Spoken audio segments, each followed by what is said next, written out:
સર્વેને જય શ્રી કૃષ્ણ। શ્રીમદ ભાગવત મહાપુરાણના 10મા સ્કંદની 29મા અધ્યાયમાં ભગવાને દિવ્ય રાસલીલાઓનું વર્ણન કર્યું। ગોપીઓને જે દિવ્ય સુખ આપ્યું તેમની કથા સાંભળી। ગોપીઓ સાથે રાસ રમતા રમતા ભગવાન અચાનક અંતર ધ્યાન થઈ ગયા। ત્યારબાદ ભગવાનની શોધ ગોપીઓ કરે છે એ કથા સંભળાવતા સુખદેવજી બોલ્યા। વ્રજાંગનાઓ ભગવાનને અંતર ધ્યાન થયેલા જોઈ સંતાપ કરવા લાગી। ભગવાનમાં જેનું ચિત્ત પરોવાયેલું છે એવી ગોપીઓ ભગવાનની લીલાનું અનુકરણ કરી ક્રીડા કરવા લાગી। ગોપીઓ હું જ કૃષ્ણ છું, હું જ કૃષ્ણ છું અરસપરસ કહેવા લાગી। એક વનમાંથી બીજા વનમાં જઈ વૃક્ષને પૂછવા લાગી, હે પીપળા, હે વડ, હે આસોપાલવ, હે ચંપક, માનવંતીઓનું માનહરણ કરનારા એવા બળદેવજીના નાના ભાઈ કૃષ્ણને ક્યાંય જોયા? હે માલતી, હે તુલસી, તમે ક્યાંય ભગવાનને જોયા? હે પનસ, હે જાંબુ, હે આકડા, હે બોરસલી, હે વૃક્ષો, કૃષ્ણ ક્યાં છુપાયા? હે હરિણી, હે સખી, તમારી પાસે ભગવાન આવ્યા? ભગવાનને શોધતી ગોપીઓ ભગવાનમાં એક રૂપ થઈ ભગવાનને સાદ કરવા લાગી। એક ગોપી પૂતના બની, બીજી ગોપી ભગવાનને સ્તનપાન કરાવવા લાગી। એકે શકટ સ્વરૂપ ધારણ કર્યું, બીજી ગોપીએ લાત મારી। બે ગોપીઓ કૃષ્ણ અને બલરામ બની તો કેટલીક ગોપીઓ ગોવાળ બની। એક વાછરડું બની, એક ગાય બની। કૃષ્ણ ચરતી ગાયોને બોલાવતા હતા એવું અનુકરણ કરવા લાગી। એક વેણું વગાડવા લાગી તો બીજી ગોપી વાહ વાહ કહી પ્રશંસા કરવા લાગી। એક ગોપી કાલિય નાગ બની, બીજી તેના મસ્તકે ચડી કહેવા લાગી, હે દુષ્ટ, અહીંથી ચાલ્યો જા। આમ ગોપીઓ ભગવાનની લીલાઓમાં રમવા લાગી। આમ કરતા કરતા ગોપીઓને વનમાં અચાનક ભગવાનના ચરણારવિંદ બતાયા। ભગવાનના ચરણારવિંદની સમીપ એક નારીના ચિહ્ન જોયા। ત્યારે ગોપીઓ દુઃખી થઈ બોલી કે ભગવાન સાથે કઈ નારી ગઈ છે? હરિનું પાકું આરાધન તો તેણે જ કર્યું લાગે છે। ભગવાન આપણને છોડી એકલા મૂકીને ચાલ્યા ગયા છે। ભગવાન નારીઓના વિલાપોથી અખંડિત છે, છતાંય તેમણે કામી પુરુષોની દીનતા અને નારીઓનું દુષ્ટપણું દર્શાવવા ગોપીઓ સાથે રમણ કર્યું। આ પ્રમાણે ગોપીઓ ભગવાનને શોધતા શોધતા ભાન ભૂલી હતી। ભગવાન જે ગોપીને સાથે લઈને ગયા હતા એને એવું અભિમાન થયું કે વ્રજમાં મારા જેવી કોઈ નથી, હું સર્વ નારીઓમાં અધિક છું। ભગવાનને કહેવા લાગી, હું ચાલી શકતી નથી, જ્યાં આપની ઈચ્છા હોય ત્યાં આપ મને લઈ જાઓ। ગોપીએ આમ કહ્યું એટલે ભગવાન બોલ્યા કે હે પ્યારી, મારા ખભા પર બેસી જા। અને જેવી તે ખભા પર ચડવા ગઈ ને ભગવાન અંતર ધ્યાન થઈ ગયા। એ નારી ગભરાણી, હે નાથ, હે મહાભૂત, તમે ક્યાં ગયા? કૃપા કરી મને દર્શન દાન દિયો। સુખદેવજી બોલ્યા, ગોપીઓ ભગવાનને શોધતી શોધતી આ રડતી સખી પાસે આવી। ભગવાને તેને પ્રથમ માન આપ્યું તેથી તેનું અપમાન કર્યું। તે સાંભળી ગોપીઓ વિસ્મય પામી। પછી તેને સાથે લઈ સ્ત્રીઓ આગળ વધી। આગળ અંધારું આવ્યું, અંધારાને જોઈ પાછી વળી તોય તેમને ઘર યાદ ન આવ્યું અને ભગવાન રૂપ બની ગઈ। પછી યમુના કિનારે આવી ગોપીઓ ભગવાનનું ધ્યાન કરવા લાગી। કૃષ્ણના પુનઃ આગમનની અભિલાષાથી ભગવાનનું ગીત ગાવા લાગી। એ ગોપીઓએ જે ગીત ગાયું એને શ્રીમદ ભાગવત મહાપુરાણમાં ગોપી ગીત કહેવામાં આવે છે। આ ગોપી ગીતનો અદ્ભુત મહિમા છે। અનેક કથાકારો અવનવા પોતાના ઢાળમાં ગોપી ગીત દ્વારા ભગવાનને રીઝવવા પ્રયત્ન કરે છે। એવું અદ્ભુત ગોપી ગીત તમામ ગોપીઓ ભેગી મળી ભગવાનને બોલાવવા ગાવા લાગી।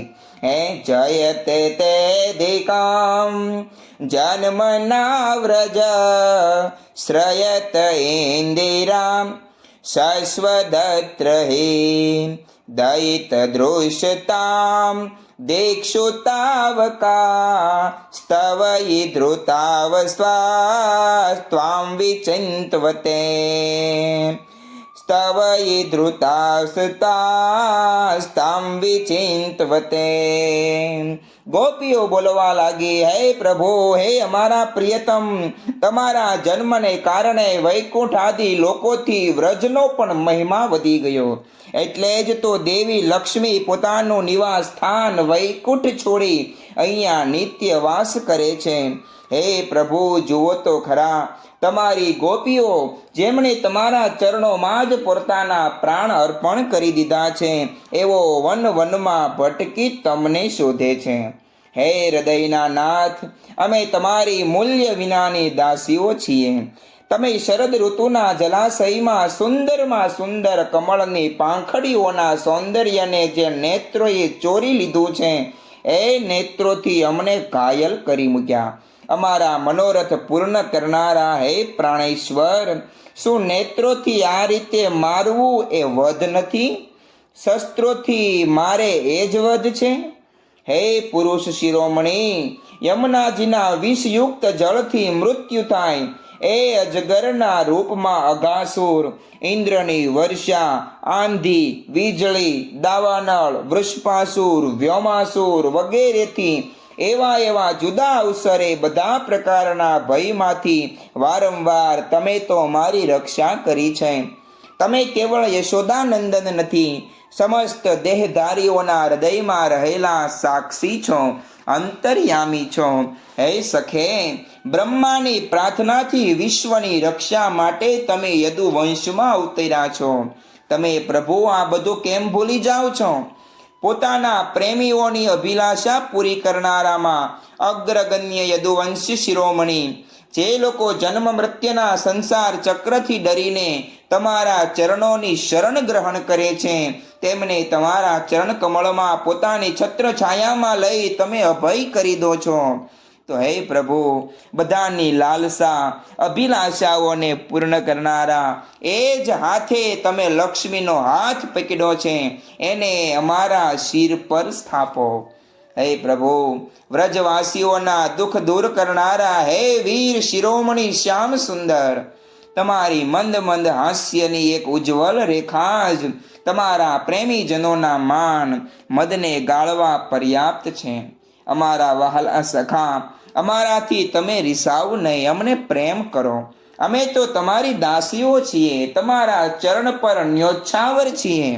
આ અબળાઓને તમારું એ પ્રેમ સુંદર શ્યામ સલોનું મુખ કમળ બતાડો. તમારા ચરણ કમળ શરણાગત પ્રાણીઓના બધા પાપ નાશ કરે છે. એ સમસ્ત સૌંદર્ય માધુર્યની ખાણ છે. સ્વયં લક્ષ્મીજી પણ તમારી સેવા કરે છે. તમે એ જ ચરણો દ્વારા અમારા વાછરડાઓની પાછળ પાછળ ચાલો છો. અમારી માટે નાગની ફણા પર ચરણો રાખવામાંય તમે સંકોચ નથી કર્યો. અમારું હૃદય વિરહ વ્યથાની આગમાં બળે છે. તમારા મિલનની આકાંક્ષા અમને સતાવી રહી છે. તમે આપના એ જ ચરણો અમારા વક્ષ સ્થળ પર રાખી અમારા હૃદયની જ્વાળાને શાંત કરી દો. હે કમળ નયન, તમારી વાણી તો કેટલી મધુર છે. એનું એક એક પદ, એક એક શબ્દ, એક એક અધર મધુરથી અતિ મધુર છે. મોટા મોટા વિદ્વાનો પણ એમાં રમી જાય છે, એના પર પોતાનું સર્વસ્વ અર્પી દે છે. તમારી એ વાણીનું રસાસ્વાદન કરીને તમારી આજ્ઞાંકિત દાસીઓ તમારા પર મોહિત થાય છે. હે દાનવીર, હવે તમે તમારા એ દિવ્ય અમૃતથી પણ મધુર અધર રસ પીવડાવી અમને જીવન દાન આપો. પ્રભો, તમારી લીલા કથાઓ પણ અમૃત સ્વરૂપ છે. વિરહથી પીડિત લોકો માટે તો એ જ જીવન સર્વસ્વ છે. મોટા મોટા જ્ઞાની મહાત્માઓ, ભક્ત કવિઓએ એનું ગાન કર્યું છે. એ બધા તાપ પાપને તો દૂર કરે છે, સાથે સાથે એના શ્રવણ માત્રથી પરમ મંગલ પરમ કલ્યાણનું દાન પણ કરે છે. એ પરમ સુંદર, એ પરમ મધુર, બહુ વિસ્તૃત પણ છે. જે તમારી લીલા કથાઓનું ગાન કરે છે, એ વાસ્તવમાં ભૂલોકમાં સૌથી મોટા દાતા છે. હે વહાલા, એક દિન એવો હતો જ્યારે તમારા પ્રેમપૂર્ણ હાસ્ય અને ચિતવન, તમારી ભાત ભાતની ક્રીડાઓનું ધ્યાન કરીને અમે આનંદમાં મગ્ન થઈ જતા હતા. એ ધ્યાન પણ પરમ મંગલદાયક છે. એના પછી તમે મળ્યા. તમે એકાંતમાં હૃદય સ્પર્શી ચેષ્ટાઓ, મજાક કરી, પ્રેમની વાતો કહી. હે અમારા કપટી મિત્ર, આ બધી વાતો યાદ આવતા અમારા મનને ક્ષુબ્ધ કરી નાખે છે. અમારા વહાલા સ્વામી, તમારા ચરણ કમળથી પણ સુકોમળ અને સુંદર છે. હે પ્રભુ, જ્યારે વ્રજમાંથી ગાયોને ચરાવવા તમે નીકળો છો તો એ વિચારીને કે તમારા એ યુગલ ચરણમાં કાંકરા, પથ્થર, ઘાસ, કાંટા વાગવાથી તમને કષ્ટ થતું હશે, અમારું મન બેચેન થઈ જાય છે, અમને ખૂબ દુઃખ થાય છે.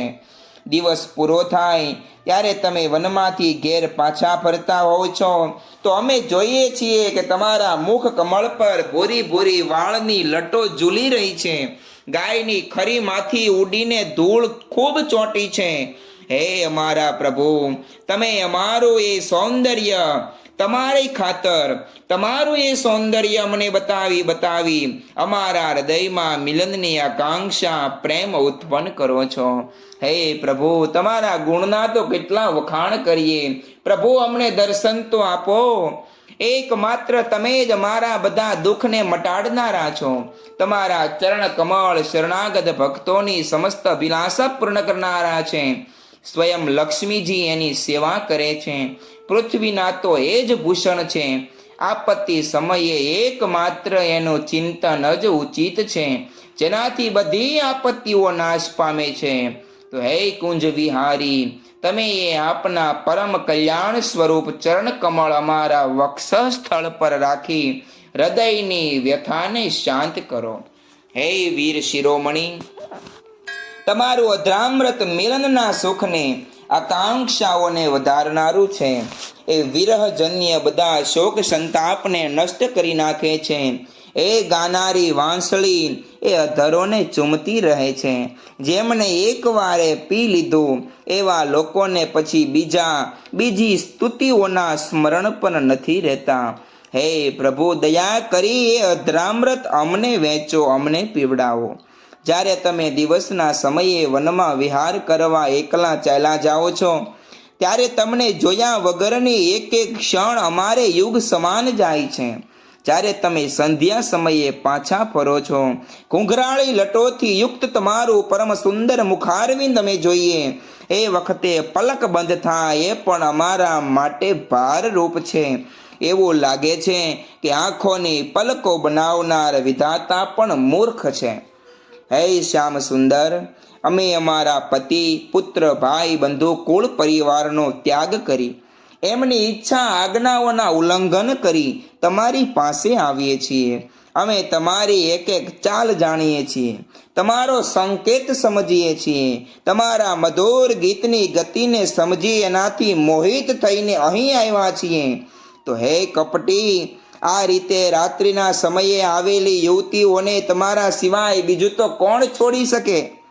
એકાંતમાં તમે મિલનની આકાંક્ષા, પ્રેમ ભાવ જગાડનારી વાતો કરતા હતા, મજાક કરી અમારી છેડતી કરતા હતા, પ્રેમ ભરી નજરથી અમારી સામે જોઈ હસતા હતા, અને જોતા જોતા તમારું એ વિશાળ વૃક્ષ સ્થળ કે જેના પર લક્ષ્મીજી નિત્ય નિવાસ કરે છે એ બધા અમે દર્શન કરતા હતા. તો હે વાલા, તમારી એ અભિવ્યક્તિ વ્રજવાસીઓના સંપૂર્ણ સુખ તાપને નષ્ટ કરનારી, વિશ્વનું સંપૂર્ણ મંગલ કરનારી છે. અમારું હૃદય તમારા પ્રત્યે લાલાયિત થઈ છે. કંઈક થોડી એવી ઔષધિ આપો કે જે તમારા નિજજનોના હૃદય રોગને દૂર કરે. હે પ્રભુ, તમારા ચરણો કમળથી પણ સુકોમળ છે. એને અમારા કઠર સ્તનો પર પણ અમે ધીરે ધીરે રાખીએ છીએ કે ક્યાંય એને ચોંટ ન લાગે. આ ચરણો દ્વારા તમે રાત્રિના સમયે ગાઢ જંગલમાં છુપાઈને ભટકી રહ્યા છો. શું એને કાંકરા પથ્થર વાગીને પીડા નહીં થતી હોય? અમને તો એવી સંભાવના માત્રના વિચારથી પણ ચક્કર આવી જાય છે, મૂર્છિત થઈ જવાય છે. તો હે પ્રભુ, હે પ્રાણનાથ, હે શ્યામ સુંદર, અમારું જીવન તમારા માટે છે. અમે તમારા માટે તો જીવી રહ્યા છીએ. અમે તમારા જ છીએ. હે તમે મારા થયા, હું તો તમારી થઈ. દર્શન આપો, દયા કરી, વાલા દર્શન આપો. આ પ્રમાણે તમામ ગોપીઓ પોતાના હૃદયની ભાવના એ ભગવાનની સામે રજૂ કરે છે, ભગવાનને પોકાર કરે છે. આ કથા સંભળાવી સુખદેવજી બોલ્યા, હે પરીક્ષિત, ભગવાનની વહાલી ગોપીઓ વિરહ આવેશમાં આ પ્રમાણે જુદી જુદી રીતે પ્રલાપ કરે છે. પોતાના પ્રિયતમ કૃષ્ણના દર્શનની લાલસાથી પોતાની જાતને રોકી ન શકી અને કરુણાજનક સુમધુર સ્વરથી અફાટ પોતે રુદન કરે છે. આ પ્રમાણે ગોપીઓ ભગવાનનો વિરહ સહન ન કરી શકતા ગોપી ગીત દ્વારા પોતાની વેદના વહાવે છે. ત્યારબાદ ભગવાન એમની વેદનાને શાંત કરતા અચાનક આવી દર્શન આપે છે. એ કથા 32મા અધ્યાયમાં સંભળાવી. એ કથા આપણે આગામી દિવસોમાં સાંભળીશું. એ કથા સાંભળીએ ત્યાં સુધી આપ સર્વેને ભાવથી જય શ્રી કૃષ્ણ.